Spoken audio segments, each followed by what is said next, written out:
Les amis, j'espère que vous allez très bien. Si vous êtes amoureux de l'Afrique, il ne faut absolument pas rater cette vidéo. J'ai rencontré Tion Nyang aujourd'hui, on a passé tout le week-end quasiment ensemble pour son événement Afro Global Connect et il s'est ouvert davantage. Certains vont me dire, mais oui, on a déjà écouté Tion Nyang, on sait tout ce qu'il a à dire et tout, mais je pense que là, il est rentré dans des détails dans lesquels il n'était pas rentré auparavant. Il nous a parlé de sa campagne électorale présidentielle au Sénégal. Pourquoi est-ce que sa campagne a été refusée? Il nous a parlé également du projet lancé avec Akon. Il nous a parlé de Akon City et plein d'autres sujets. Si vous aussi, vous voulez voir l'Afrique s'émanciper, se développer, comprendre comment on peut le faire. Il a parlé d'énormément de choses, clairement. On a passé plus d'une heure ensemble et je pense qu'on n'a pas fini tellement il y a des points à débattre et des points à parler. Donc, je vous invite vraiment à écouter, à regarder cette vidéo de façon posée, écouter tout ce qu'il dit et je pense que nous avons besoin de leaders comme lui, inspirants, qui vont insuffler un souffle nouveau à toute cette jeunesse africaine qui veut vraiment voir l'Afrique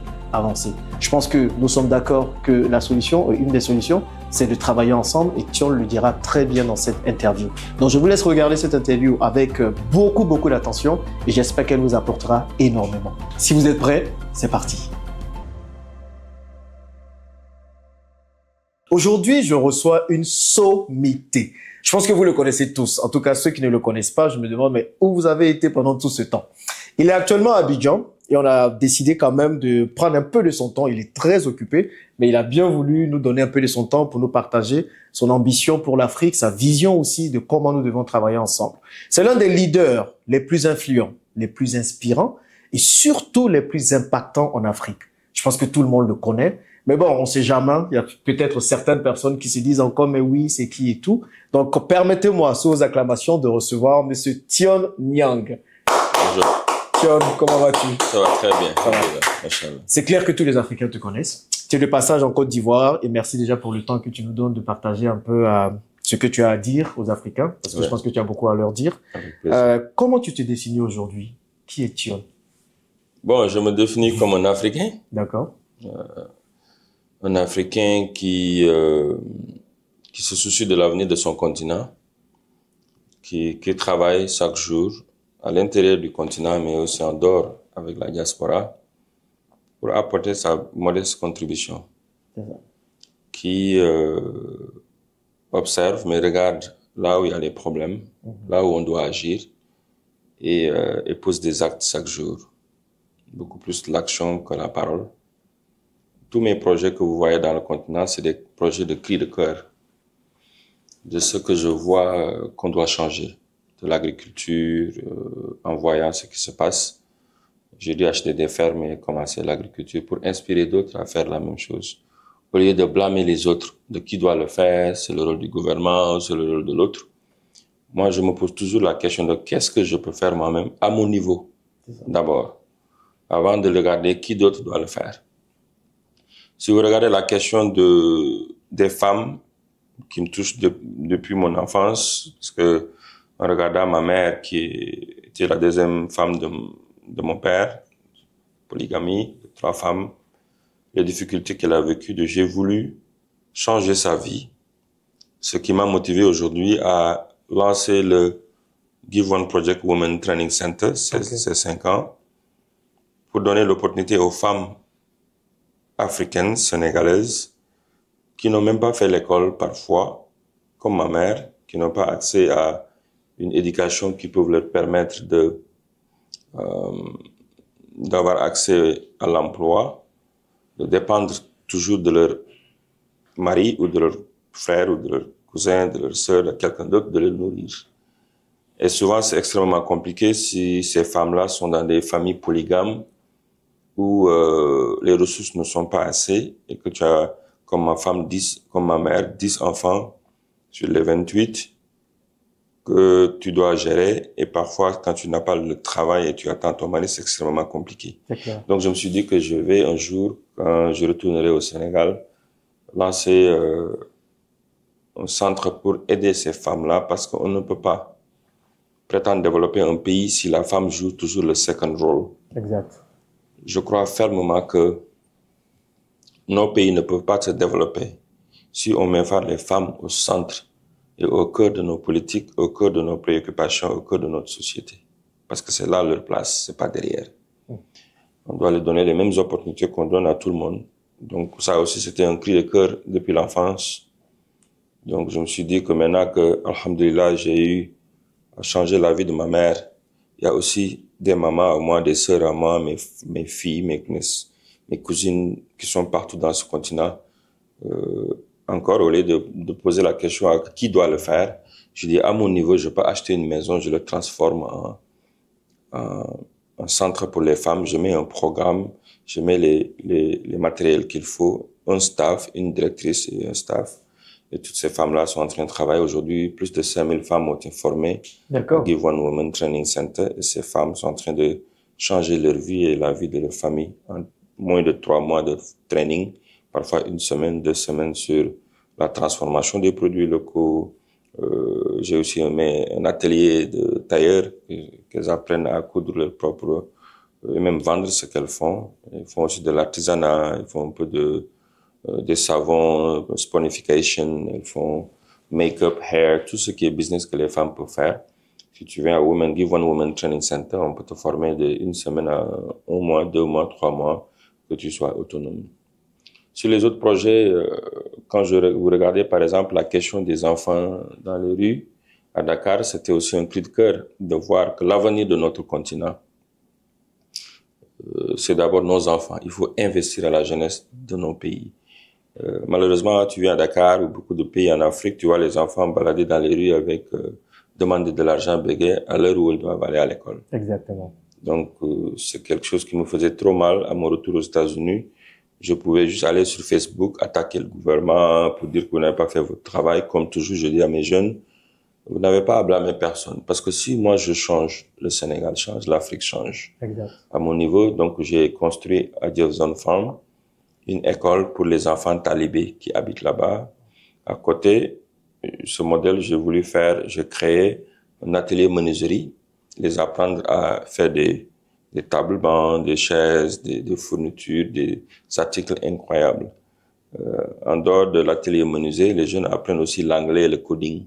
D'accord. Mais ça les enlève pas leur éducation coranique, mais en même temps, quand ils sortent de Jefferson Farm d'art moderne, ils vont avoir un métier. Ils parlent anglais mieux que les gens qui travaillent à la ferme maintenant. Rapidement, ils savent lire maintenant et écrire en français et en anglais. Donc, quand ils sortent à 14 ans, 15 ans, 16 ans, ils pourront maintenant travailler avec leur propre atelier, même s'ils voyagent le monde, ils pourront communiquer avec le monde. Et pour moi, c'est un modèle qui peut marcher, que nos enfants, leur place n'est pas dans les rues de Dakar. Exact. Donc ça aussi, c'était un cri de cœur pour répondre aux questions, aux défis de notre continent. Et quand j'ai vu que notre histoire a toujours été écrite par quelqu'un d'autre, je me suis dit qu'il faudra que notre génération aussi, on écrit pour nos jeunes, pour les futures générations qui viennent. C'est pourquoi je suis auteur aussi. J'écris, j'ai 9 livres. J'écris des livres self-help, j'ai écrit un livre d'enfants, j'écris tout ce qui je vois que je dois partager, je l'écris dans les livres, je le mets à la disposition de la jeunesse du monde entier.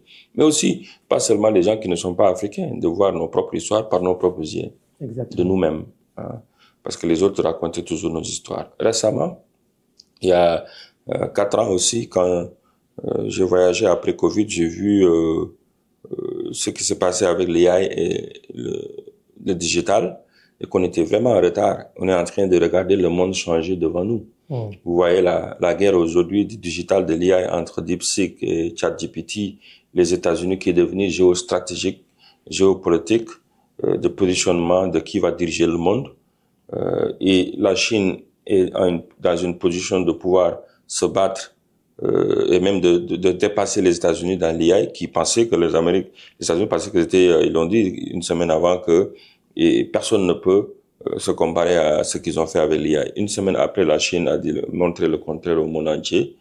Pourquoi? Parce qu'ils ont investi des années sur l'économie de la connaissance, ce que je suis en train de faire avec la jeunesse de mon continent. Parce que si tu n'as pas investi sur l'économie de la connaissance, c'est-à-dire que aujourd'hui, c'est pas le pétrole, le gaz, etc. Parce que vous voyez les entreprises qui ont sorti de l'économie de la connaissance, comme Facebook, comme Google aujourd'hui avec les repêches, comme DeepSeek, toutes ces entreprises-là, ils font beaucoup plus d'argent, beaucoup plus de moyens que même les États, que même les ressources naturelles. Exact. Donc la Chine a compris très tôt qu'il faudra investir sur l'économie de la connaissance envoyer leurs enfants dans les plus grandes institutions du monde entier, d'apprendre ce que les Américains sont en train de faire, ce que les Anglais, les Français, etc. sont en train de faire, avec leurs propres ressources. L'État investit dans l'éducation, il les envoie là-bas apprendre ce que les autres font et venir maintenant faire mieux que les autres. C'est ça. C'est ça la compétition que la Chine nous apprend aujourd'hui. Ils ne sont pas dans les réseaux sociaux en train de pleurnicher, blâmer les autres, la faute des autres, c'est la faute de l'autre, c'est la faute de l'autre. On est autonome, on veut être autonome, on est contre qui, contre l'autre. La Chine travaille dans le calme, on les entend pas, mais les résultats parlent beaucoup plus fort. Et moi, c'est ce que je veux voir aussi de l'Afrique. Donc, c'est pourquoi j'ai lancé le Give One Project Digital Skills Academy pour répondre à cette question où on forme les jeunes sur la cybersécurité, on les forme sur l'AI, Artificial Intelligence, tout ce qui est coding, data. Et aujourd'hui, machallah, des milliers de jeunes ont été formés sur l'école de Give One Project Digital Skills Academy, jusqu'à ce que le PNUD sont venus me voir, le programme des Nations Unies pour le développement, pour sceller un partenariat avec eux, pour maintenant élargir le programme au-delà du Sénégal, de 24 pays dans l'Afrique de l'Ouest et centrale. On a un programme et je suis allé au Canada, où j'ai amené le Concordia University, qui a le meilleur, one of the best schools on cybersecurity comme partenaire, et Microsoft. C'est un projet de 25 millions de dollars où on forme les jeunes maintenant sur la cybersécurité et l'IA. Donc ça aussi, c'est un autre cri de cœur sur ce que je suis en train de faire et d'autres choses. Ce qui m'a amené ici, par exemple, c'est le programme de Afro Global Connect. On aura le temps d'en parler. Voilà, donc tu étais l'un des speakers, très inspirant d'ailleurs, c'est ce que vous faites, merci. Donc ça aussi, je l'ai lancé, on va en parler, pourquoi j'ai lancé Afro Global Connect et d'autres projets dont je travaille, tous sont motivés par ce que je vois dans mon continent, mais je crois à l'action, à Jeff, beaucoup plus que les paroles. Et les paroles sont importantes, hein. Il faudra que les gens aussi parlent de ce qu'ils pensent. Mais je pense que les actes sont beaucoup plus importants aussi que les paroles. Il faut les deux pour pouvoir avancer notre continent. Exact. Ben ça, c'était une présentation bien détaillée. On va rentrer dans les détails de tout ça, mais avant, la question que tout le monde se pose et deux autres questions que les gens se posent. Comment tu trouves Abidjan? Abidjan est très doux. Ah bon? À chaque fois que je viens dans ce pays, c'est la première fois que j'ai pas encore changé de vol. Et là, c'est pas encore sûr parce que je dois partir ce soir, mais on va voir ce que ça va faire. La dernière fois, j'étais là, je devais partir une semaine après, j'ai fait 29 jours ici. Côte d'Ivoire, c'est un pays magnifique. Et je suis vraiment attaché à ce pays pour diverses raisons. Parce que mon grand-père, Mam Chon, qui était mon inspiration, qui m'a beaucoup inspiré, qui a cru en moi avant personne. J'avais juste 12 ans quand il m'a confié à la famille, quand il a mis les responsabilités sur moi que je dois réussir pour changer la vie de ma mère et de ma famille. Et il m'a dit très tôt que vous pouvez le faire. Et il m'a envoyé à Dakar suivre mes études parce que les conditions de vie à la famille étaient très difficiles avec lui là-bas, à Kaolack, où parfois 4 jours on mangeait pas à la maison, il n'y avait pas d'argent, c'était très difficile la pauvreté. Et on n'avait pas d'électricité à la maison. Donc il voyait que je pouvais faire quelque chose pour le changer. Elle pleurait toujours, me dire que malheureusement je ne serai pas là pour voir ta réussite, mais je sais que tu vas changer la vie de ta mère. À chaque fois, ma mère pleurait, venir là-bas, et que les choses étaient dures. Elle disait toujours que à ma mère, il faudra de la patience, il faudra attendre que ton fils John grandir pour changer ta vie. Donc, il m'a beaucoup chargé, mais pourquoi je l'amène dans cette conversation? Parce que il me racontait, tu sais, dans les années 60, dans les années 50-60, Abidjan était le New York de l'Afrique de l'Ouest. Ouais, peut-être. Et il nous racontait, moi je rêvais d'Abidjan parce que mon grand-père m'expliquait les Golden Ages of Abidjan parce que lui, il vivait ici. Il est venu à Abidjan. Il était un tailleur, il a jamais fait l'école. Il travaillait à Treichville. J'ai entendu parler de Treichville quand j'étais 10 ans, 14 ans. D'accord. 12 ans, je me suis dit, qu'est-ce que c'est quoi Treichville? Et il nous disait que, il a vécu ici une dizaine d'années en tant que tailleur. Et c'est ici qu'il a fait ses premières ressources, son argent, où il a il est allé acheter un terrain, construire une maison au Sénégal. Et après, il est allé à la Mecque, ce qu'il a gagné ici, en 78, l'année où je suis né. Et quand il était à la Mecque, que moi je suis né en 78, c'est là où mon père m'a donné le nom de mon grand-père, Mamachon. Donc, quelques années de cela, et il est décédé maintenant quand j'étais au lycée. Et quand je suis venu, j'ai fait exprès, j'ai demandé au ministre Mamadou Touré avec ses équipes de m'amener à Treichville. Donc, je suis allé à Treichville au marché. J'ai vu toujours des milliers de Sénégalais qui travaillent. Ça me rappelle, c'est comme si je voyais mon grand-père qui travaillait, un tailleur, qui se battait ici pour envoyer de l'argent à la maison, pour nourrir sa famille. C'est ça. Un pays hospitalier, un pays très ouvert, où tu rencontres des Africains de partout. Ce que j'aime beaucoup de la Côte d'Ivoire, c'est the joyful part of Ivory Coast. How people are très, très joyeux. Ils aiment taquiner, ils aiment la vie, ils sont gentils, ils sont très ouverts. La nourriture est magnifique. Et puis, ce qui est en train de se faire ici en Côte d'Ivoire est spécial. 3 ans, je suis pas venu, mais la transformation du pays dans les infrastructures, le PIB, le budget du pays est presque 15 milliards 15 milliards, c'est beaucoup, 15 000 milliards, sorry. C'est ça. Comparé à d'autres pays en Afrique de l'Ouest, ils sont vraiment devant. Et la résilience, enfin, des Ivoiriens, par rapport à ce qui s'est passé ces dernières années, malheureusement, avec la crise. Mais ils sont partis par terre jusqu'à maintenant devenir number one en Afrique francophone. C'est des histoires qui nous inspirent. Le travail, honnêtement, du président Ouattara et ses équipes comme Mamadou Touré, les ministres qui sont autour, quand tu viens ici, tu le sens que le pays est en train de changer catégoriquement sur la diversification de leur partenariat. Pas seulement la France qui n'est plus maintenant le premier partenaire, hein. Il y a la Chine, il y a les Turcs, il y a le monde entier est là, en train de travailler et de voir aussi l'espoir qui est en train de naître avec la jeunesse ivoirienne. Moi, me donne beaucoup d'espoir que c'est du travail qu'on a besoin de mettre en place beaucoup plus d'espoir à la diaspora qui revienne. Ce que j'ai vu aussi, c'est beaucoup de diaspora, malheureusement, qui, au lieu de venir au Sénégal, ils sont à Abidjan. J'ai rencontré beaucoup de mes compatriotes de Paris, de partout, qui viennent à Abidjan. Et pourquoi, selon toi, quand tu discutais avec eux? C'est l'hospitalité, c'est les opportunités, c'est un pays dense qui est très fast. Et les choses se passent. Vous le voyez pas, vous vivez ici, mais nous, on voit de loin, on voit qu'il y a quelque chose qui se passe à Abidjan. Et c'est très inspirant. C'est très inspirant. Et bravo, hein, aux Ivoiriens, la CAN nous a montré, hein, votre résilience. Mais aussi, les gens aiment venir ici, vivre ici, parce que vous aimez le succès de l'autre, et moi j'aime bien ça. You know, l'Ivoirien, quand il voit quelqu'un de successful, il l'encourage, il est content de l'autre. Et c'est pas le cas dans beaucoup de pays, malheureusement, en Afrique. C'est un travail à faire. Et puis, moi, j'aime venir dans ce pays, et je vais continuer à venir, et même, pourquoi pas, travailler un peu ici, aussi pour continuer, parce que l'Afrique, c'est pas seulement 1 ou 2 pays. Exact. Partout, on peut aller faire du business. Ok, en tout cas, les portes sont ouvertes. Merci beaucoup. Comme tu as dit, les Ivoiriens, on accueille tout le monde et on est bien content. On parlera un peu du Sénégal. Et tu t'es présenté récemment aux élections présidentielles au Sénégal l'année dernière. Que s'est-il passé?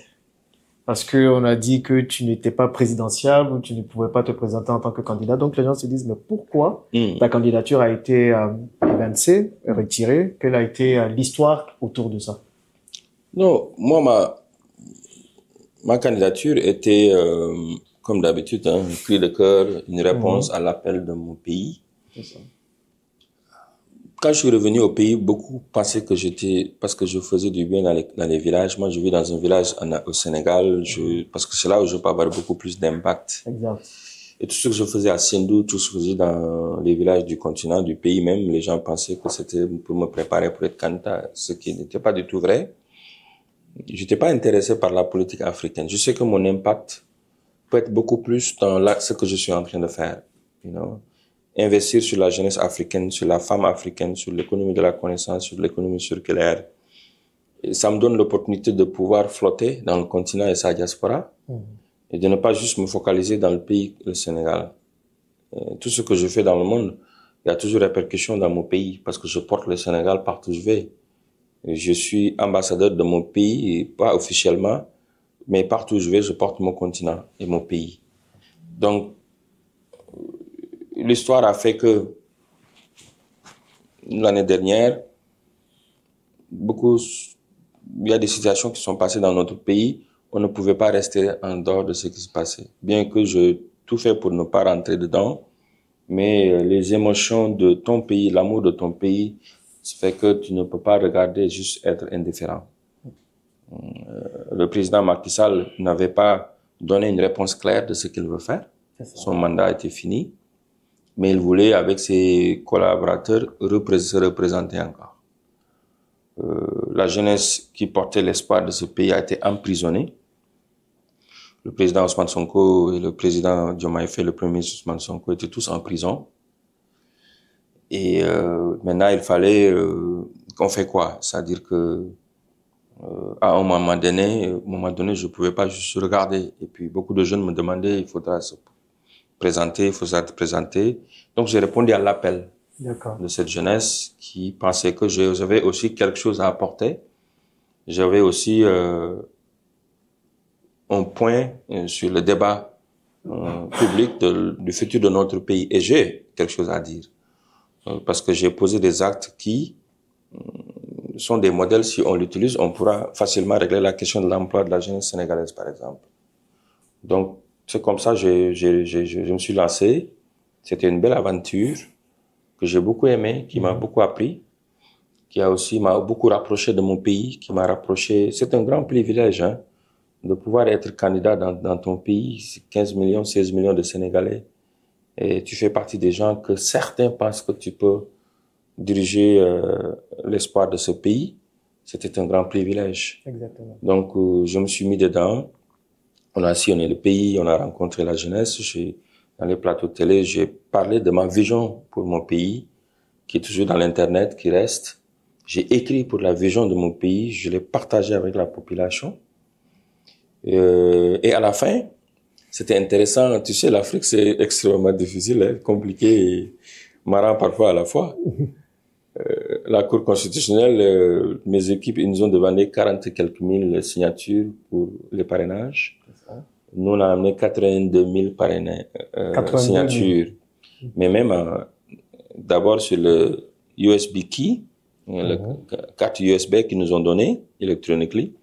Mais ensemble, ils nous ont dit aussi, il faudra les signatures en papier, les mettre dans des caisses, 28 caisses de centaines de milliers de signatures. D'accord. Donc, mes équipes et mon mandataire ont amené ça.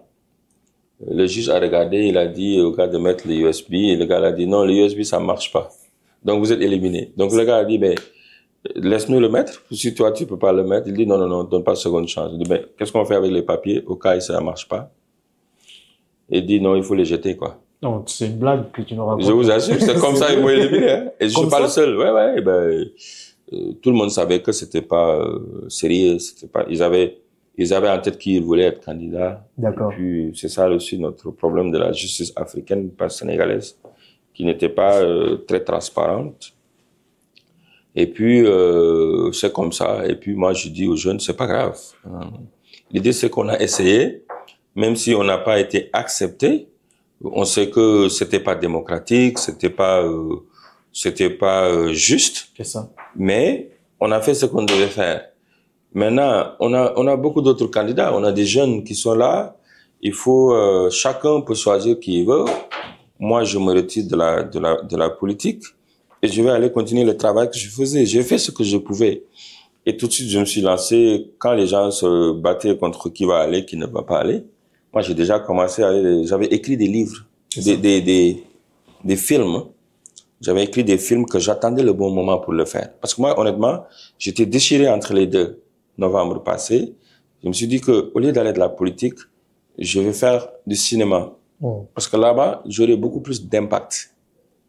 Et ça va dépasser le Sénégal. Le message que je veux faire passer dans la politique, le cri de cœur de la politique, c'est régler la question de la société sénégalaise. Mais tu peux le faire dans le cinéma, ou même africaine et le monde entier pour jouer sur le soft power de notre continent. Donc, j'avais 12 films que j'avais écrits ces dernières années J'ai dit à mes équipes, c'est pas le moment de rester sad ou triste, ce truc. Non, on va au travail tout de suite. Donc, j'ai dit, allez, on va aller filmer Aïcha. Aïcha, c'est mon premier livre que j'ai projeté ici, mon premier film. Et aussi Nicaragua, un deuxième film qui va sortir au mois d'avril, cette année. Donc, on est allé, on a commencé à filmer. Donc, et pourquoi je suis allé dans le cinéma, si je peux te parler de ça après. Donc, voilà pourquoi mon petit passage dans la politique sénégalaise, africaine, qui est très spéciale. C'est arrêté là. Et là, je me réjouis de ce qui se passe aujourd'hui. Le combat continue, mais on a une jeunesse aujourd'hui qui est au pouvoir. C'est ça. Donc, les efforts ne sont pas perdus. Bien que moi, pendant les élections, je suis resté après neutre, parce que je pensais pas que c'était démocratique, c'était pas pour moi juste d'éliminer des gens comme ça. Et puis tout était calculé, bien que la population. Pourquoi il y aurait une volonté de t'éliminer toi spécialement? Parce que quand on voit tout ce que tu fais au Sénégal, tout ce que tu apportes, est-ce que non, et puis je suis pas la seule personne, hein. Il y a d'autres qui ont eu les mêmes problèmes. Il y a même certains comme Karim Wade, il a enlevé sa nationalité, il n'a pas pu être candidat. Il y a beaucoup d'irrégularités. Je ne pense pas que c'est un truc personnel. Je pense que c'est juste c'est le système qui a été comme ça. Ils ont voulu sélectionner les candidats qu'ils voulaient. C'est ça. Mais c'est pas le plus important, c'est pas de gagner. C'est de poser mes arguments de ce que doit développer mon pays. Et que ça, c'était entendu. Et je crois fermement toujours à mes idées, de ce que doit développer nos pays. Et certains de mes idées, je le vois aujourd'hui à la jeunesse de mon pays qui dirige. Le président Diomaye Faye et le premier ministre Ousmane Sonko, ils sont jeunes. Et je me dis, je me battais pour qu'un jeune soit président. Eux, ils sont présidents aujourd'hui. Pourquoi rester dans la politique? Il faut les soutenir comme on peut. Nous, c'est pas de rentrer dans des gouvernements. Je suis pas intéressé dans ça. Mais au moins, comment je les aide? C'est ce que je suis en train de faire. C'est de porter mon pays, c'est d'encourager la jeunesse, c'est de les former. Parce qu'on ne peut pas développer nos pays si nos jeunes ne sont pas formés. Exactement. Aujourd'hui, le marché de l'emploi de notre pays, de notre continent, est énorme. Mais on a des jeunes qui sont formés pour être des chômeurs. On a besoin de bousculer, de catégoriquement changer l'éducation de notre continent. Par exemple, dans mon pays au Sénégal, le pays est en construction. On a besoin des plombiers qualifiés. On a besoin des électriciens qualifiés. On a besoin des menuisiers métalliques, des mécaniciens, on a besoin des ingénieurs, on a besoin des jeunes dans la cybercriminalité, technologie, etc., sciences et technologie, des jeunes agronomes qualifiés, pas des théoriciens, mais sur le terrain, des jeunes mécaniciens, mécaniques agricoles qualifiés. Mais tous ces jeunes-là, on l'a pas. Pourquoi? Parce qu'ils ne sont pas qualifiés du tout. On n'a pas des écoles de formation où on peut envoyer les jeunes aussi changer la culture de la jeunesse africaine que réussir, ça ne veut pas dire juste aller dans les bureaux. Il faudra se former parce que aux États-Unis, par exemple, un jeune menuisier ou bien tu appelles quelqu'un plombier à la maison, ça va te coûter beaucoup d'argent. Ils sont respectés, ils font beaucoup d'argent. Et c'est eux qui vont construire leur pays. Aujourd'hui, tous les grands projets, si toi tu as un marché de l'État pour construire des routes, tu auras des difficultés ou des logements sociaux, tu auras des difficultés pour trouver des maçons qualifiés. Tu peux prendre que des ouvriers. Les qualifiés, tu es en train de le vivre avec ton hôtel. Il faudra aller à l'extérieur pour aller les trouver, pour les amener. Les Turcs maintenant qui prennent nos marchés de construction au Sénégal, Côte d'Ivoire, mes frères marocains sont en train de prendre ces marchés. Et là, c'est des Africains, ça c'est bon, mais les Turcs, les Français, etc., sont en train de tout prendre pour construire notre pays. Comment est-ce qu'on peut être dans un pays et que ton propre pays, tu regardes les autres le construire? Et ça demande de la vision. Il faudra investir, semer des graines pour ces jeunes-là, que demain, ils pourront ils feront contrôler l'économie de notre pays. Et c'est ce que j'ai dû parler de ça pendant ma campagne, que je plaidoyais pour que la construction de l'être humain du Sénégal et d'investir dans l'humain d'abord, avant d'investir sur des autoroutes, etc. C'est extrêmement important. Mais il faudra sur l'humain d'abord. Parce que l'humain qui va construire le pays, si tu investis pas sur lui, qu'est-ce qu'il va faire? Tout ce que tu vas faire, il va le casser. C'est ça. Il va quitter le pays pour aller chercher l'Eldorado aux États-Unis, comme j'ai fait, comme les autres ont fait. Et pourtant, ici, c'est l'Eldorado. Regarde ce pays magnifique comme Côte d'Ivoire. Et les gens ne veulent pas rester. Pourquoi? Parce qu'on n'a pas investi sur l'humain. Voilà tout, je vois aujourd'hui ce qui est en train de se faire dans beaucoup de pays en Afrique, ce qui m'inspire. Et là, je reste dans mon lignée de travail. C'est élever, inspirer, éduquer donner de l'espoir, mais aussi toujours former la jeunesse. Tout mon investissement en Afrique, c'est sur l'éducation et sur la formation. Parce que sans ça, on n'a pas d'avenir. Ok. Mais bon, là, tu dis, tu vas sortir de l'arène politique pour te concentrer sur tes autres choses. Je vais pas sortir, je suis déjà sorti. Tu es déjà sorti. Maintenant, est-ce que tu penses que aujourd'hui en Afrique, on peut vraiment changer les choses sans être dans la politique? Parce que les députés vont voter des lois, les ministres vont aussi signer des décrets, les présidents vont décider des choses. Donc, est-ce que concrètement, faire des films, entreprendre, investir, ça a plus d'impact que de rentrer dans la politique et vraiment changer les choses depuis le haut? Non, on a besoin des deux. Voilà. La politique est extrêmement importante. On ne peut pas prétendre changer un pays sans des bons leaders politiques. Exactement. Le leadership est extrêmement important parce que c'est eux qui dirigent le pays, c'est eux qui décident, c'est eux qui take care of the policies. C'est eux. La politique is too important. On dit en anglais, politics is too important to leave it just for few people. Exact. C'est trop important pour le laisser juste pour quelques personnes. C'est ce que j'allais dire, en fait. Oui. Ouais, mais aussi, tout le monde ne peut pas faire de la politique. Si nous tous on devient des politiciens, qui va être le moteur de l'économie. Par exemple, l'Afrique aujourd'hui, son problème, c'est que par exemple, tous les plateaux de télévision en Côte d'Ivoire, Sénégal, dès que je le mets, on parle que de la politique. Mais on parle rarement de business. Mais le moteur du pays, c'est pas la politique, c'est l'économie. Parce qu'à la fin, la population, le panier ménager là, c'est pas la politique. Bon, ils ont un rôle à jouer sur les prix. Voilà. Mais les gens veulent manger à la fin de la journée. Qu'est-ce qui donne ça? C'est le travail, c'est l'économie. Donc, on a besoin des deux. Il faudra que certains, ils font de la politique, des bons politiciens, mais il faut aussi le secteur privé très fort. C'est-à-dire que des entrepreneurs qui peuvent créer de la valeur ajoutée de l'économie, qui peuvent créer du travail. Parce que l'État ne peut pas créer de travail. Son rôle, c'est de créer un playing field, c'est l'environnement, d'accord, favorable aux entrepreneurs. Et que maintenant, c'est les entrepreneurs qui vont créer de l'emploi. Donc, il y a des entrepreneurs qui sont en train de changer ce pays et l'Afrique et qui ne sont pas dans la politique. Dangote en fait partie. Il y en a beaucoup d'entrepreneurs ici qui font un travail incroyable, qui créent beaucoup d'emplois. Même si tu crées juste 10 emplois, 5 emplois, ça fait nourrir des familles, des centaines de familles. Et c'est ça qu'on a besoin. C'est-à-dire et on a besoin aussi des entrepreneurs social entrepreneurs comme nous. Parce que nous, on n'est pas des entrepreneurs classiques où on est motivé que par l'argent. Moi, je suis un entrepreneur social. C'est-à-dire que tous mes ventures, toutes mes entreprises, la fin, c'est pas l'argent. C'est aussi le côté social. Comment est-ce qu'on va faire que, par exemple, à Jeffzone, tous les revenus de Jeffzone, tous les membres de Jeffzone, tous les employés de Jeffzone, il n'y a pas d'employés. Je les ai transformés tous en entrepreneurs. Quand on a bénéfices, on enlève les dépenses de Jeffzone et les bénéfices sont divisés à tous les entrepreneurs. Tout le monde. Tout le monde. Oui. Moi, Jeffzone, tous les membres. Donc, ils se font beaucoup plus d'argent qu'un employé agricole classique. C'est pourquoi je peux rester 3 mois à l'étranger, parler avec la diaspora, travailler sans aller à Jeffzone et ça marche. Parce que les jeunes là se sont appropriés sur la ferme que c'est pour eux. C'est pas des employés, c'est leur entreprise. Donc, nous, on est des entrepreneurs sociaux. Donc, ce que je veux dire par là, c'est que c'est pas seulement la politique. Pour moi, on peut impacter le monde sans faire de la politique. Martin Luther King n'a pas fait de la politique. Il était civil rights leader. Tu n'es pas loin quand même de la politique. Oui, mais tu n'es pas loin de la politique, mais tu n'as pas à aller chercher des positions. Tu n'as pas besoin de titres pour changer un pays. Beaucoup font de la politique parce qu'ils cherchent des titres, hein. Parce que la politique pour les Africains, beaucoup d'Africains, c'est un moyen de se faire de l'argent et avoir des privilèges, des voitures, de voyager le monde, avoir une maison, donner de l'argent aux gens. Moi, Dieu m'a aidé, alhamdoulilah, j'ai déjà tout ça sans la politique. J'ai voyagé dans plus de 100 quelques pays le monde. Dans chaque pays, je voyage. Alhamdoulilah, je suis bien reçu. Je partage ce que j'ai comme expérience avec la jeunesse du monde entier. J'ai soutenu des jeunes aujourd'hui qui ont devenu des ministres, qui ont devenu des chefs d'entreprise, qui ont devenu des premiers ministres.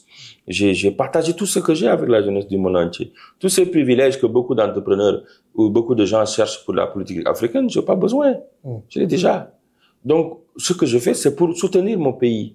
C'est un droit pour moi de revenir dans mon continent et montrer le meilleur de ce qui est dans mon continent. C'est pourquoi je voyage dans tous ces pays-là et regarder ce qui est meilleur et le montrer. Et on a parlé il y a quelques minutes. C'est ça. Beaucoup de pays en Afrique, il y a des belles histoires qui se passent, mais on ne le montre pas. L'exemple de la Guinée Et je te donnais celle de la Côte d'Ivoire. Moi, j'étais en Guinée la semaine passée. La Guinée-Conakry, la Guinée, depuis des années, je ne sais pas si vous entendez le projet Simandou. Simandou, qui est des gisements de fer, le plus grand projet minier dans le monde entier. De fer. Ça n'existe pas ailleurs, hein. C'est en Guinée. Toutes les multinationales sont là-bas en train de travailler sur le Simandou Project. Mais il y a une histoire derrière qui est incroyable que les gens n'en parlent pas. Beaucoup ne savent même pas. Ici, quand je vous ai parlé, tu n'étais même pas au courant. Exactement. Ben oui, parce que nous, on se contente que ce qui est négatif. Mais tout de suite, si le président Doumbouya fait quelque chose ou bien le gouvernement fait quelque chose, tout de suite, quand c'est négatif, tout le monde va parler. Mais les success stories, moi, ce que je veux montrer aussi, ça ne veut pas dire qu'on ne veut pas parler de ce qui ne va pas. Mais on doit montrer, surtout les journalistes africains et les gens comme vous, que vous êtes influents, montrer les success stories. Parce que les Européens, les Américains, ils ont des problèmes, hein, mais ils montrent que ce qui est positif. C'est ça. To sell the dream, the soft power of their country. Le Simandou, là, exemple. Depuis Sékou Touré, même avant, les Blancs, nos amis étrangers sont là-bas, en train de jouer avec les licences pour se faire 10 milliards. Ça n'a pas marché avec Sékou Touré, ça n'a pas marché avec Lansana, ça n'a pas marché avec Dadi, ça n'a pas marché avec Alpha, qui était une déception d'ailleurs. Parce que tout le monde pensait quand Alpha vient là, la question de Simandou, on va le régler. Parce que Simandou peut développer la Guinée et même l'Afrique de l'Ouest. Il y a énormément de ressources et d'argent autour de ces fers. Parce que sans ça, le monde a besoin de fer chaque jour. Et c'est en Guinée que ça se trouve, à part l'Australie. Mais aujourd'hui, ce que le président a fait et le gouvernement, donc avant ça, ils venaient, ils prenaient les licences, ils amènent au New York Exchange. Ils vont spéculer sur les prix, ils se font des milliards, ils sont en train de vendre ça entre eux, toutes les entreprises là-bas. Et que les villages autour sont toujours pauvres. Il n'y a même pas de route. Il n'y a même pas de route, il n'y a pas d'eau courante, il n'y a rien. Et un jeune président, il vient avec ses équipes, il dit, écoute, amène-moi toutes ces équipes-là, ils les mettent sur la table, vous allez travailler ensemble, ou bien je vais reprendre toutes ces licences-là, et que tout de suite, on va commencer le travail. Et que ça va d'abord bénéficier les Guinéens. Mais ça, c'est à encourager. Totalement. Autour de ça, il les a forcés. Parce que chaque entreprise voulait faire le propre chemin de fer, d'accord, qui transporte aucune personne, que les minéraux, comme on le fait dans beaucoup de pays en Afrique, et envoyer ces minéraux au port et les envoyer dans les autres pays pour développer leur pays et vendre, etc. Les Guinéens ne voient même pas. Mais c'est incroyable. Il les a forcés que ces chemins de fer-là, d'abord vous allez le faire ensemble, et ça va traverser le pays, et que ça va pas seulement transporter des minéraux et des ressources, mais vous allez aussi mettre des wagons pour la population, pour transporter les individus, et les goods, et ce que les gens ont comme matériel pour le transformer entre les villes jusqu'à Conakry, jusqu'au port. Ça, c'est une très bonne décision. Mais c'est incroyable, ça change complètement les vies, ça change la dynamique du pays. Parce que chaque village, il y a des arrêts, c'est des villes. Ça va construire des hôtels. Ça va créer de l'emploi, ça va booster l'économie, ça va créer la transformation, l'agriculture, tout ce que tu penses, hein, l'industrie. Aujourd'hui, tu vas à Conakry, chaque jour, il y a des hôtels. Semaine passée, l'hôtel, ils ont ouvert, Radisson, c'est là où j'ai dormi, et les hôtels sont pleins. Pourquoi les investisseurs viennent de partout? Parce que seulement Simandou peut développer ce pays-là. Et ça, c'est une vision à saluer, que moi, je salue. Et il y a des exemples comme ça, partout dans le continent. Mais on n'en parle pas. On veut rester tout ce qui est négatif. On va pleurnicher dans l'Internet. On va blâmer les autres. On va faire des activistes qui font rien du tout sur l'Internet. Et tout ce que tu touches, c'est politique, politique, politique. Mais politique seulement ne peut pas nous développer. Il faut des politiques économiques. C'est ça. Et c'est moi là où je reste. C'est-à-dire, qu'est-ce qui se marche dans mon continent? Qu'est-ce qu'on a besoin d'améliorer pour changer la condition de vie de nos populations? Parce que cette jeunesse africaine qui est active, qui veut changer les choses, ne va plus accepter ce qui se passait derrière, avant. C'est pourquoi ces jeunes leaders en Guinée ont dit non. C'est ce qui se passe ici en Côte d'Ivoire, au Sénégal, que nos partenariats maintenant, ça va être gagnant-gagnant. Ça va pas être des partenariats de, oui, je viens, je prends tes minéraux, je te donne quelques d'argent, je vais corrompre quelques politiciens. Et puis toi, tu as construit des maisons, tu mets l'argent dans tes banques, envoie tes enfants à l'école. Et que le pays ne voit rien. Et que ces gens-là, ils vont s'enrichir, construire les routes, les autoroutes dans leur pays, et que continuent à nous dominer. Ça, c'est fini. C'est une nouvelle génération qui n'a plus de complexe whatsoever de ce qui se passe avec le monde entier aujourd'hui. Que des partenariats gagnant-gagnant. Et ce qui me parle, et c'est là où je suis bien, c'est là où je vais rester.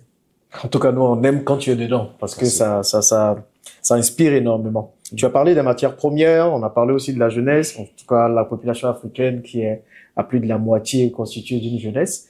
Pour toi, qu'est-ce que du coup les Africains on devrait faire pour pouvoir finalement sortir de l'état dans lequel on est? On parle de développement, on rêve d'indépendance, d'autonomie économique. Donc, qu'est-ce qu'on doit faire, selon toi, pour finalement sortir la tête de l'eau et puis avoir une Afrique qui... Mon frère, développement là, on ne le transporte pas, on l'importe pas. C'est ça. Développement, j'ai dit pendant la campagne, là, on le sème dans le ground. Sur deux choses. On le sème comment? C'est dans la formation des jeunes. C'est la construction de l'humain, de l'Africain typique qu'on veut, dans le long terme.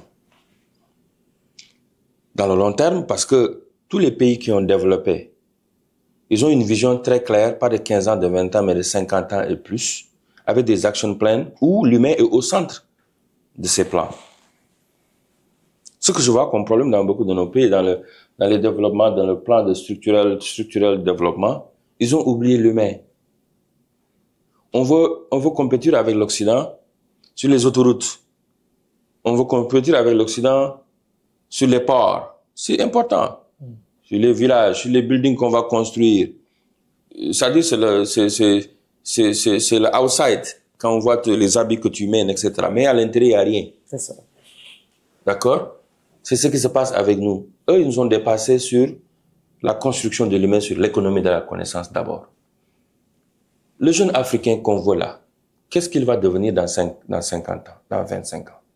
Quelle sera sa place dans l'économie mondiale qui est globale aujourd'hui? Est-ce que l'Afrique sera toujours absente pendant les révolutions, comme la révolution numérique qui est en train de se passer, où on fait que télécharger? Parce qu'on n'a pas la compétence. C'est ça.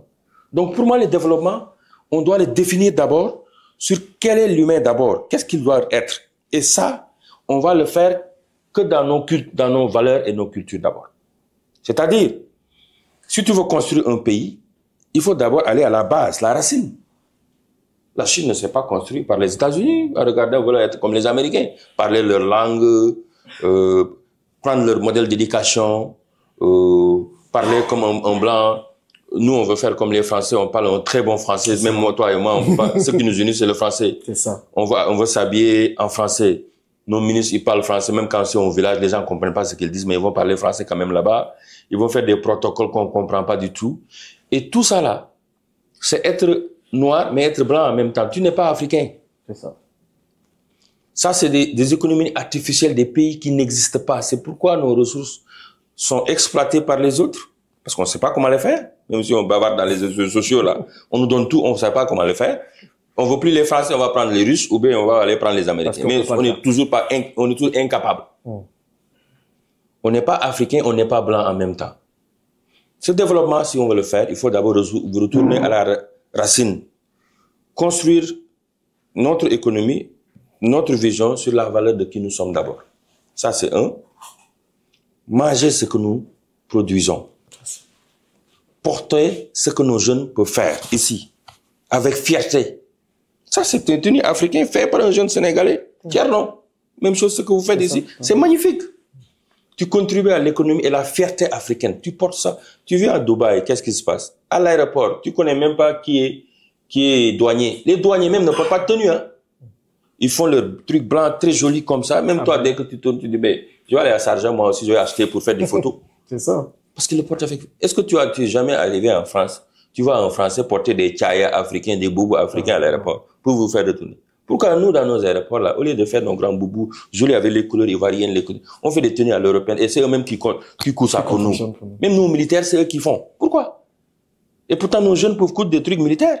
Ces marchés, on doit le donner aux jeunes Africains.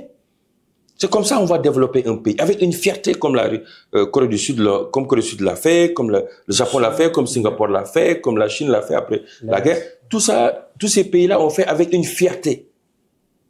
L'autre jour, j'étais à l'hôtel là, ils me donnent des trucs, ici à Conakry, à l'hôtel, j'étais dans l'hôtel, ils me donnent des trucs indiens pour manger des trucs indiens, demain c'est américain. Je dis, mais vous là, vous avez à checker ici, pourquoi vous me donnez des trucs indiens? Pourquoi vous vendez? Parce que ça, la gastronomie, c'est aussi un soft power. Exact. Tu arrives au Maroc, la première chose qu'ils font, ils te donnent ataya, couscous, tagine, pour vendre leur savoir-faire. Aujourd'hui, Attiéké est dans l'UNESCO. Thiaboudjian est dans l'UNESCO. Mais tu viens dans nos hôtels, tu ne le trouves pas, hein. Vous êtes beaucoup plus en avance que nous. Non, mais honnêtement, quand il y a les grands événements, tu viens là-bas, on te sert avec fourchette, truc. On doit se laver les mains, être des Africains, vendre nos cultures. C'est comme ça les gens, ils viennent chez nous. Donc, pour construire, d'abord, pour clôturer sur cette question, c'est d'abord aller à la base, semer ça, d'abord nos cultures, être qui nous sommes. Maintenant, investir dans la formation des jeunes. Dans la formation, le changement de la mentalité africaine. Qu'on n'est seulement pas fiers, mais on a les compétitions pour pouvoir, les compétences pour pouvoir compétir avec le reste du monde. On doit arrêter d'être juste des gens qui télésagent. C'est ça. L'IA aujourd'hui, la technologie doit être un exemple pour former la jeunesse africaine sur la nouvelle technologie. On doit effacer tout ce système éducatif que le colon nous a laissé ici, là. De Côte d'Ivoire, Guinée, Sénégal, tout. Enlevez-moi tout ça, là. On va y aller étudier sociologie, histoire, philosophie de Descartes et tout. Mais on enlève tout ça. On focalise nos zones là. Après, middle school, high school, formation professionnelle, sciences, technologie. Je vous assure, si on investit sur ça, dans 15 ans, 20 ans, mais il faut avoir le temps de le faire. C'est ça. Ces jeunes vont contrôler l'économie de ce continent. Et le monde va venir ici. Parce que l'Afrique va se développer avec ou sans nous. Ce pays, ce continent-là, is the geostrategical place to the world aujourd'hui. Tout le monde a besoin de nos ressources naturelles. Tout le monde a besoin de faire du business ici parce que cette démographie qu'on a qui s'accroît, il faut le nourrir, c'est de l'opportunité. Il faut les habiller, c'est de l'opportunité. Il faut les mettre dans des maisons, c'est de l'opportunité. Construire des maisons. Qui est en train de prendre les maisons sociales là? C'est les Marocains, c'est les Turcs, etc. C'est des milliards. On doit construire des routes, on doit construire des hôpitaux.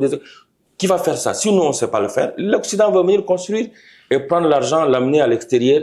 Nous, on va rester ici. Cette gap de notre budgétaire là, ça va continuer à se faire. L'argent va sortir, rien ne va rentrer.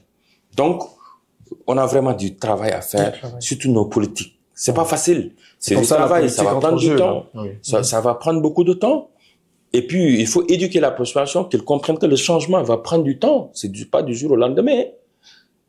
Et beaucoup d'Africains veulent la notion du changement, mais ils veulent pas le vrai changement. Parce que le vrai changement, ça va te toucher. Par exemple, au Sénégal, tous les jeunes criaient changement, changement. Ils avaient dit au gouvernement, là, on va aller tout balayer, changer. Maintenant, le gouvernement y arrive, il dit, ben, ok, on va commencer d'abord pour, tout le monde ne va pas être dans les rues pour vendre les choses, là. Il faut les enlever. Ah, ils ont crié, ils ont sorti. Les motos, là, ils vont tous les envoyer pour avoir des matricules. Ils ont dit non, c'est impossible. Mais c'est eux qui voulaient le changement. Mais il faut que nous tous, on comprenne que le changement commence par nous-mêmes. Et ça, c'est du travail. Et il faudra des leaders avec vision pour pouvoir y arriver. Voilà. Okay. Pour régler un problème, il faut forcément partir à la racine. Tu parles du complexe de l'Africain vis-à-vis de l'Europe, de l'Occident. Pour toi, c'est quoi la racine de ce problème? Beaucoup vont mettre ça sur la colonisation forcée. Au-delà de la colonisation, depuis slavery. C'est ça. Tu sais, on a une population très résiliente aussi. L'histoire a fait que on n'est pas très fiers de parler de notre histoire. Tu vois, les Juifs, ils parlent de ça chaque jour. Hein. Okay. C'est leur force. You gotta know where you come from and you gotta be built from where you come from. Mais nous, on a vraiment honte de parler de ça. Slavery, l'esclavage, a fait des damages that stay still now. Ça est resté jusqu'à maintenant. D'abord, c'est le fait que l'Africain déteste son prochain. On n'aime pas regarder l'autre qui réussit. C'est ça. Parce que quand tu vois l'autre qui réussit, toi là, ça te fait quelque chose que comme toi tu es médiocre ou quoi. On aime quand le blanc réussit chez nous ou l'autre réussit chez nous. Mais quand c'est un frère là, tout le monde va se battre là pour l'amener en bas. On aime être des crap in the barrel. Mais pourquoi ça, selon toi? Mais c'est self-hate. C'est l'esclavage. Comment est-ce que tu peux comprendre l'esclave est arrivé? Un blanc de 5 personnes vient dans un village, ils vont prendre tous ces gens-là pour les mettre dans le truc. Comment ça s'est passé? Bah, c'est d'autres frères. Ben oui, c'est depuis là. C'est depuis là. Donc déjà même la base. La base là, on se déteste. C'est ça le souci. On ne sait pas travailler ensemble. On ne s'aime pas. Comment tu peux comprendre un pays, ces pays-là, en Afrique de l'Ouest, tout le monde va avoir de propres airlines. Côte d'Ivoire Airlines, Sénégal Airlines, ils sont tous en retard, ils sont pas du tout. Même Mauritanie a Airlines, hein, tous ces pays-là. Mais si on faisait que chaque pays donne un avion, comme on avait fait avec Jeune Afrique, qui sera plus fort que Air Afrique? Qui a gâté Air Afrique? C'est les politiciens. Ils vont venir amener leurs cousines, leurs copines, leur as a wife, leur third wife, leurs amis, tout le monde va aller. Ils payent pas. Donc, c'est à partir. Maintenant, pour voyager en Afrique, c'est un grand problème. Tout ça, ça revient de ce que je disais, self-love. C'est pourquoi il faut aller à la base et éduquer la jeunesse. Mettre de ce qu'on appelle de pride, une fierté en eux. De savoir que le succès de l'autre, c'est mon succès.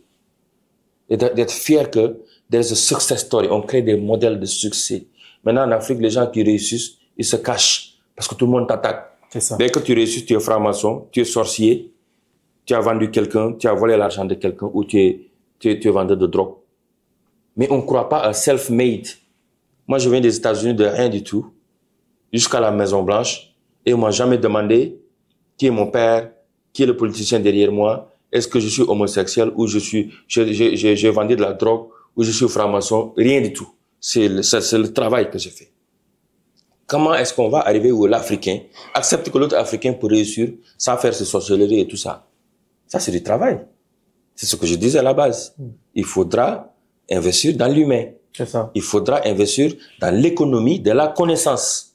Parce que quand la personne est ignorante, elle connaît pas, elle peut faire que ce qu'elle voit autour d'elle. Donc ça, c'est des travaux de longue date. Donc pourquoi moi, tout mon investissement en Afrique, c'est investir à la jeunesse et les jeunes femmes. C'est tout ce que je fais. Parce que je sais que cet investissement va payer tôt ou tard. Et j'espère que les États vont suivre ce genre de modèle d'investissement. Parce que Lee Kuan Yew, elle a compris très tôt quand ils ont eu des soucis avec Malaisie. Et aujourd'hui, Singapour est un exemple of nation building. Exact. Discipline, hard work, clean, organized, excellence. Si ils peuvent le faire, nous, sans ressources naturelles, nous, on peut le faire. Mais c'est pas du travail qu'on fait aujourd'hui pour avoir des titres de ministre, de président, pour faire de l'argent, que tout le monde te fait ça. Et après, à la fin, tu te fais de l'argent et puis quelqu'un d'autre fait la même chose. Tout le monde reste au pouvoir parce qu'il y a l'argent. C'est pas comme ça qu'on va développer nos pays. Il faut une vision. Et cette vision, il faut préparer la jeunesse, la population pour aller avec vous dans cette vision. C'est pourquoi moi, je crois fermement pour changer, pour aller vite dans ce changement de mentalité. Nos États devaient faire que tous les jeunes du pays là vont dans l'armée. C'est ça. Tu fais minimum 6 mois, 1 an, 2 ans. Je te discipline. Et dans l'armée, on définit carrément le modèle de jeunes leaders qu'on veut dans ce pays. Et dans 6 mois, l'armée va nous aider, dans ce pays-là, changer ces jeunes-là. Et quand ils sortent, ils seront des citoyens modèles.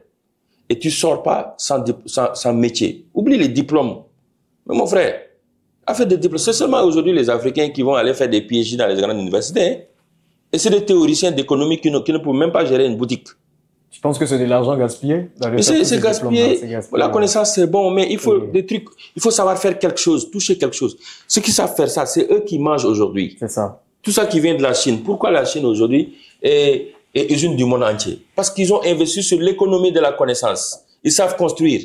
Les Africains, maintenant, ils sont tournés même pour aller en Turquie. Ils vont là-bas acheter les fournitures de la maison. Ils sont contents de te dire, ah, j'ai acheté ma télé, tout ce qui va dans la maison Turquie, c'est pas cher, il faut aller là-bas. Mais ça, moi, quand je le vois, j'ai mal.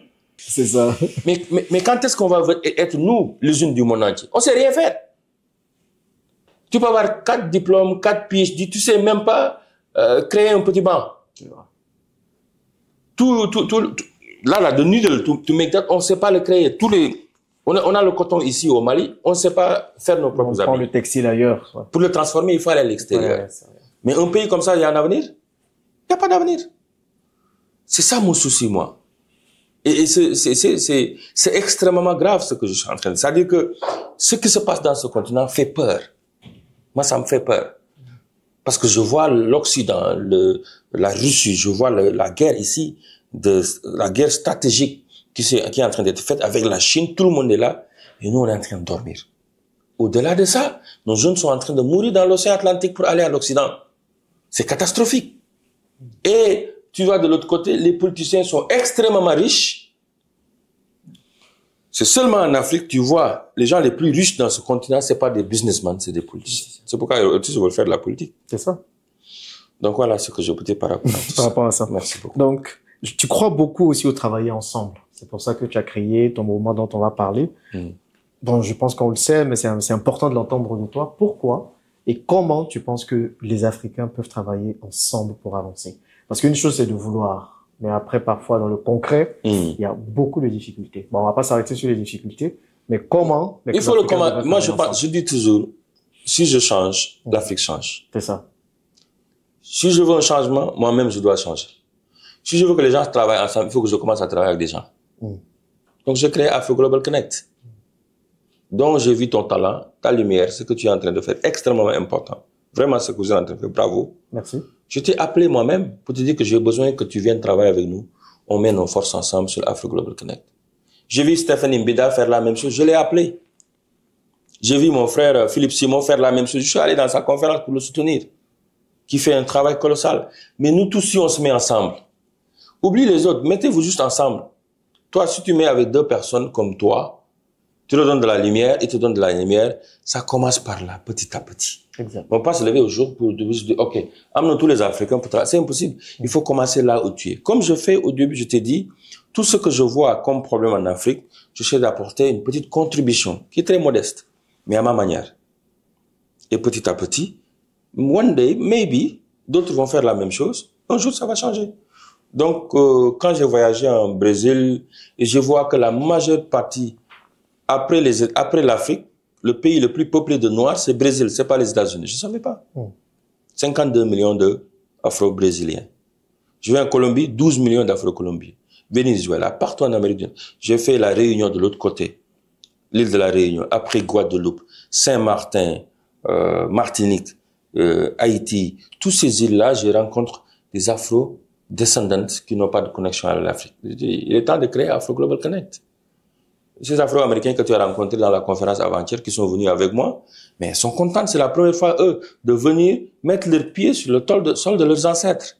Ils ont pleuré hier. Hier, ils ont pleuré, non? Pendant la conférence. Elles ont pleuré comme des enfants. Parce que, après deux grands-parents, elles connaissent pas leurs parents. Elles étaient des esclaves. Elles connaissent pas s'ils sont de Bénin. L'autre m'a dit, elle a fait test. On l'a dit 81, 70% maliens. Il y a une d'entre eux. 71% maliens. On ne dit même pas où vous êtes. Mais ils payent de l'argent pour savoir ils viennent d'où. Nous, on connaît tous nos parents. On fait quoi avec ça? Tout ça, c'est des bénédictions qu'on n'utilise pas. Maintenant, moi, ce que je fais, je vais dans ces pays-là, je les invite de venir rencontrer les Africains, toucher la terre de leurs ancêtres, peut-être faire du business ici. Et que ça va aider l'Afrique. Donc, pour travailler ensemble aussi, c'est ce que je suis en train de dire. Essayons là où on est, de travailler, tu peux travailler, tu es en train de travailler avec quelques jeunes qui sont là, très talentueux dans le digital et dans tout ce qui est audiovisuel. Ça commence déjà. Parce qu'avant, pour avoir ça, il faut avoir quelques Français en Côte d'Ivoire, hein, qui vont le faire pour toi. Qui vont le faire pour moi, c'est ça. Bravo, tu as déjà commencé, mon frère. Mais on va pas s'arrêter là, en tout cas. On continue. Donc, chacun commence là où il est déjà. Exactement. Et puis ensuite, on va étendre. À propos de travailler ensemble, on t'a vu travailler avec Akon, l'artiste. Ça, c'est une question que tout le monde voulait savoir. On s'est dit, il y a eu Akon City qui a été lancé, la ville futuriste africaine qui allait représenter les valeurs et le savoir-faire africain. Et tout le monde était content. Aujourd'hui, où est ce projet? Et où est le projet, le projet de Lightning de l'Afrique que vous avez commencé? Africa, voilà. Où est-ce que c'en est aujourd'hui? Bon, d'abord pour Akon Lightning Africa, moi je suis le cofondateur. On était trois, Samba, Akon et moi. C'est bien deux projets distincts. Hein. On a Akon City et Akon Lightning Africa. Donc pour cela, moi j'étais pour l'électrification rurale de l'Afrique. D'accord. On a fait d'énormes résultats par rapport à ce projet. D'ailleurs, ce projet a changé ma vie. Pourquoi je suis arrivé au Sénégal? Parce qu'à chaque fois que je quittais les villages, les gens qui n'avaient pas d'électricité pleuraient. Quand je rentrais à Washington, ça m'a travaillé, quoi. 600 millions d'Africains dans le noir. Imagine. C'est 2 fois les États-Unis, la population des États-Unis, qui n'ont pas d'électricité. C'est-à-dire que si on fait rien, ils vont toujours vivre dans le noir. Ils n'ont jamais vu l'électricité. Dans ce continent. Aujourd'hui. Et quand on allait dans ces villages-là, on voyait des vieux qui pleuraient, qui n'auraient jamais imaginé voir leurs enfants voir l'électricité. Mais l'Afrique est compliquée. Les politiques sont trop forts. Ils ont beaucoup de pouvoir et que tu investis, tu donnes et que tu viens faire du travail pour, par exemple, un pays comme le Mali, Burkina Faso, la Guinée, etc., le Niger. C'est des exemples qu'on a vécus. Tu viens, tu investis avec le gouvernement et te donne, écoute, donne-nous tant d'électrification sur tant de villages et puis tant de panneaux solaires, de kits solaires, des mini-grid systems. Et tu vois, tu prends ton argent. On avait une ligne de crédit from China de $1 milliard. On amène tous les matériels, on met les équipes, on forme les jeunes, ils vont aller travailler. Maintenant, le gouvernement doit te payer. Même si c'est par an ou par quelques mois, je sais pas quoi. Qu'est-ce qui se passe? Il commence à te payer. Un an après, il y a les élections. Un autre gouvernement, il vient, il dit non, on ne te paye pas. Parce que tu étais avec eux. Même si ça a aidé le pays. Si tu le fais 2, 3 pays, 4 pays, est-ce que tu peux continuer un projet comme ça? Tu peux pas. Donc ça, c'était compliqué. C'est Econ Lighting Africa. Et moi, je me suis concentré après sur l'agriculture, j'ai décidé de faire ça. Et j'en parle sur mon nouveau livre, Retour à la terre natale, de qu'est-ce qui m'a poussé de quitter le projet. Deuxième point, c'est la question de Econ City. Ça, je suis pas impliqué, je connais pas. Econ m'en avait parlé au début, moi, je n'étais pas intéressé. Je voulais me focaliser sur mon projet d'agricole, c'est Jeff Zone, qui a 10 ans cette année, plus de 10 000 jeunes formés là-dessus. Et je suis content des résultats. Mais Econ City, moi, je crois aux Africains qui rêvent, qui veulent faire du bien. Mais parfois, il y a des contraintes. Je ne sais pas c'est quoi les contraintes. Quand tu verras et quand tu peux lui poser la question. Donc, je ne peux pas répondre à sa place. C'est un frère, je connais bien, c'est un ami. Mais je ne peux pas répondre à sa place. Je ne connais pas. Le projet, je ne suis pas impliqué. J'ai jamais été sur la place. Je suis du Sénégal, j'ai jamais été. Ce qui ne m'intéresse pas, je ne me mêle pas dedans. Je reste dans my circle of competence. Ok. On va terminer avec cette question. Elle est légèrement plus personnelle, c'est de comprendre. Bon, je pense qu'on le sait, mais ça va être important et ça va être en même temps ton message pour les jeunes. Tu avais une belle carrière politique aux États-Unis, tu as décidé de tout laisser pour venir en Afrique. Il y a plein de personnes qui sont dans la diaspora aussi, qui sont africaines, qui ne veulent pas rentrer.